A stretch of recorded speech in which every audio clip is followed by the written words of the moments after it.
घ्यायचे आहे आणि सगळ्यात अगोदर आपल्या हातामध्ये असणारे घड्याळ असेल, वॉच किंवा रिंग असेल किंवा अदर काही ज्वेलरी असेल ती आपल्याला साईडला काढून ठेवावी लागेल आणि ज्या स्लीव्ज आहेत त्या स्लीव्ज आपल्याला एल्बोच्या वरती अबोव दी एल्बो पाहिजे हे ना. त्यानंतर सगळ्यात अगोदर काय करायचं, हँडवॉश करताना आपले हात ओले करून घ्यायचे.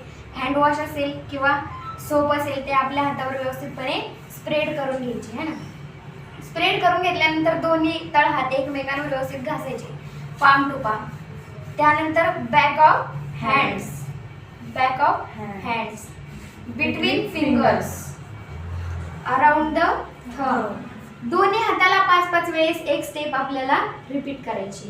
1 2 3 4 5.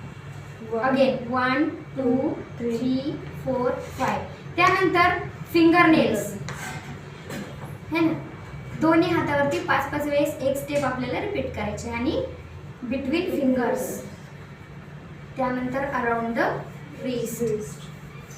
आणि ह्या सगळ्या स्टेप झाल्यानंतर तुमचे हात तुम्हाला व्यवस्थित धुवून ड्रायर मशीनने किंवा वाईप्सने किंवा टॉवेलने ड्राय करायचे.